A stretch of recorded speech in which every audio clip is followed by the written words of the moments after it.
जब भी हम फ्यूचर परफेक्ट टेंस की बात करते हैं तो हमारे माइंड में कुछ इस तरह के सेंटेंसेस आते हैं। वो स्कूल जा चुकी होगी, she will have gone to school. वो खाना खा चुका होगा, he will have eaten the food.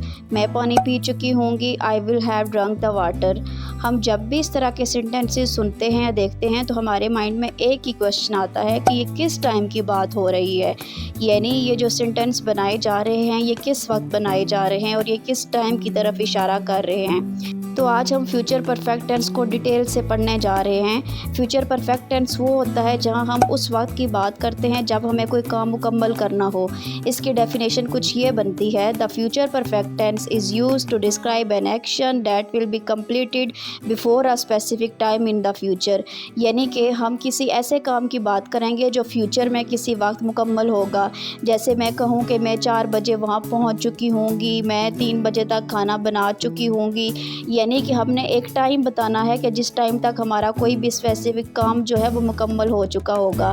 अब इसके कुछ रूल्स हैं, इसके रूल्स क्या है वो मैं अब आपको बताती चलती हूँ। सबसे पहले हम इसके हेल्पिंग वर्ब की बात करेंगे कि फ्यूचर परफेक्ट टेंस में कौन सा हेल्पिंग वर्ब आएगा। तो फ्यूचर परफेक्ट टेंस में जो हेल्पिंग वर्ब यूज़ होगा वो होगा विल हैव, ठीक है। इसके अलावा इसकी जो फॉर्म ऑफ वर्ब यूज़ होगी वो थर्ड होगी। एक बात आपको याद रखनी है, बच्चों के परफेक्ट के तीनों टेंसेस में जो फॉर्म ऑफ वर्ब यूज़ होगी वो थर्ड यूज़ होगी, इसलिए आपको इसमें कोई कन्फ्यूजन नहीं होगी और आपको ये चीज़ आराम से याद रहेगी। अब आपने इसके रूल्स देख लिए, अब हम ज़रा इसकी एग्जांपल्स बनाते हैं कि पॉजिटिव सेंटेंसेस में इसकी एग्जांपल्स कैसे बनती हैं।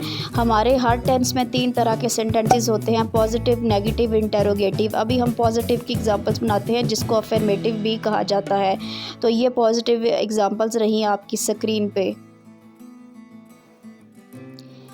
मैं कल शाम तक अपना काम ख़त्म कर चुका हूँगा। यहाँ देखें मैंने टाइम बता दिया है कि मेरा काम ख़त्म होगा, कब ख़त्म होगा, कल शाम तक। आई will have finished my work by tomorrow evening. देखें विल हैव यहाँ मैंने हेल्पिंग वर्ब लगा दिया और finish third form, finish third form यानी कि मैंने यूज़ की है। बाय टुमारो इवनिंग यानी कल शाम तक। वो अगले हफ्ते तक अपना प्रोजेक्ट मुकम्मल कर चुकी होगी। She will have completed her project by next week. अब यहाँ आपने एक बात याद रखनी है कि आप जिस भी टाइम की बात करेंगे वो टाइम टेंस के हमेशा एंड में यूज़ होगा, जैसे by tomorrow evening, by next week, ठीक है। अभी आप आगे देखें, तुम्हारे पहुंचने तक हम लाहौर के लिए रवाना हो चुके होंगे। We will have left for Lahore by the time you arrive, ठीक है। अब यहाँ भी देखें विल हैव हेल्पिंग वर्ब है, लेफ्ट लीव की जो है सेकंड थर्ड फॉर्म हमने यहाँ यूज़ की है, और bye the time you arrive यानी कि उस वक्त जब तुम पहुँचोगे, ठीक है। यानी कि जो हमने टाइम बताना होता है वो हमने हमेशा लास्ट पे बताना होता है। मेहमानों के आने से पहले वो खाना खा चुके होंगे। अब यहाँ मेन काम कौन सा हो रहा है, खाना खाने वाला। They will have eaten dinner before the guests arrive, ठीक है। विल हैव हमारी हेल्पिंग वर्ब आ गया और ईट एटन यानी कि थर्ड हमारी जो है इसमें फॉर्म ऑफ वर्ब आ गई। बिफोर द गेस्ट अराइव मेहमानों के आने से पहले। अब ये हमारा एंड पे आ गया क्योंकि मैंने कहा है कि उर्दू में आपने देखना है कि जिस टाइम की आप बात कर रहे हैं, जिस टाइम की तरफ इशारा कर रहे हैं वो एंड पे आएगा।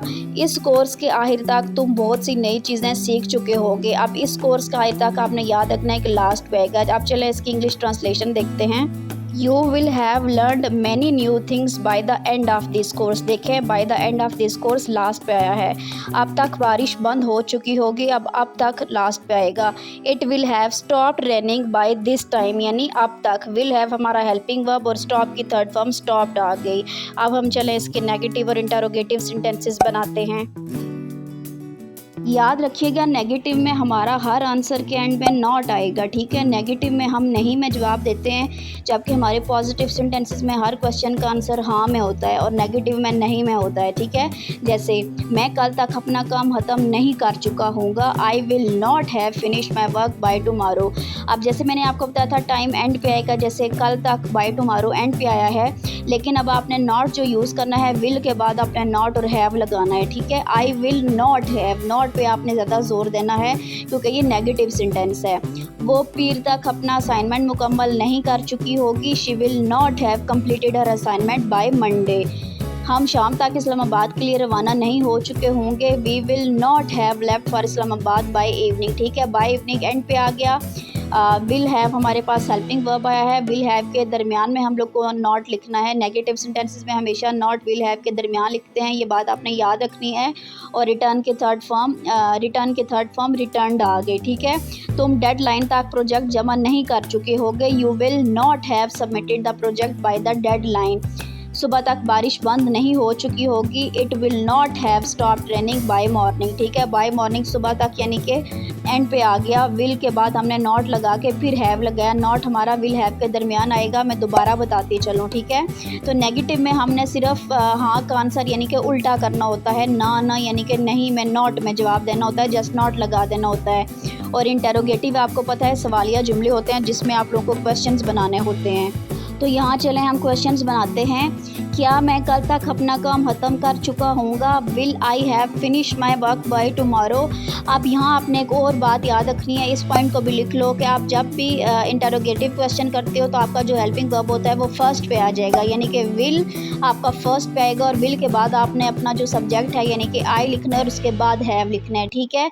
विल के बाद आप हमेशा सब्जेक्ट लिखोगे और उसके बाद हैव यानी कि जो आपका क्या कहते हैं हेल्पिंग वर्ब है उसका सेकेंड पार्ट लिखोगे। क्या मैं कल तक अपना काम ख़त्म कर चुका हूँगा। Will I have finish my work by tomorrow. और इंटरोगेटिव सेंटेंसेस के एंड में हमेशा क्वेश्चन मार्क आता है, ठीक है। और टाइम यहाँ भी एंड पे आएगा, जैसे बाय टुमारो कल तक एंड में आया है। क्या वो पीर तक अपना असाइनमेंट मुकम्मल कर चुकी होगी। यहाँ आप देखें वो पीर तक अपना असाइनमेंट मुकम्मल नहीं कर चुकी होगी, ये नेगेटिव में था तो हमने कहा she will not have completed her assignment by Monday. तो यहाँ हमारा इंटरोगेटिव में बन गया क्या वो पीर तक अपना असाइनमेंट मुकम्मल कर चुकी होगी। Will she have completed her assignment by Monday. क्या हम शाम तक इस्लामाबाद के लिए रवाना हो चुके होंगे। Will we have left for Islamabad by evening. देखें लेफ्ट यानी थर्ड फॉर्म आ गई और विल हमारा हेल्पिंग वर्ब आ गया। विल के बाद वी यानी कि सब्जेक्ट आकर उसके बाद हैव अगेन हेल्पिंग वर्ब आ गया, ठीक है। यानी कि यहाँ आपने जो हमारा हेल्पिंग वर्ब है उसको ब्रेक कर देना है। विल पहले लिखेंगे, हैव बाद लिखेंगे और विल हैव के दरमियान में आपने सब्जेक्ट डालना है। बेटा ये छोटे छोटे पॉइंट्स आपने लाजमी लिखने हैं। क्या वो अगले हफ्ते तक सफ़र से वापस आ चुके होंगे। विल दे, देखो वो यानी कि आ चुके होंगे, ज़्यादा लोगों की बात हो रही है तो दे आया। Will they have returned from the trip by next week. Next week देखें अगला हफ्ता जो है जो टाइम है वो अगेन एंड पे आया। क्या तुम डेडलाइन तक प्रोजेक्ट जमा कर चुके होगे। सॉरी यहाँ हूँ लिखा है होगे। Will you have submitted the project by the deadline. क्या सुबह तक बारिश बंद हो चुकी होगी। Will it have stop raining by tomorrow, ठीक है। ये अब आपको ये चीज़ पता लग गई है। स्टॉप यानी कि हमारे पास थर्ड फॉर्म आ गई और विल हैव जो है हमने ब्रेक किया और उसके दरमियान हमने अपना जो सब्जेक्ट जो इट है you they we she I ये लिख दिया। आई होप सो ये अब आपको क्लियर हो गया होगा। अब ज़रा रूल रिवीजन कर लेते हैं। हेल्पिंग वर्ब हमने क्या पढ़ा था, कौन सा यूज़ होगा, विल हैव, ठीक है। और फॉर्म ऑफ वर्ब कौन सी होगी, third form of verb use होगी। अगर आपके पास अभी नोटबुक नहीं है तो इसका स्क्रीनशॉट बना लो और इस तरह ये आपको याद रह जाएगा। इसके अलावा मैंने पूरी 12 टेंसेस की वीडियो अपलोड की हैं मेरे चैनल पे। अगर आपको ये वीडियो अच्छी लगी है तो दूसरे टेंसेस भी जाके लाजमी देखें, वो भी मैंने इसी तरह एक्सप्लेन किए हैं। Thank you so much for watching this video and if you really learn something please subscribe this channel. Good luck.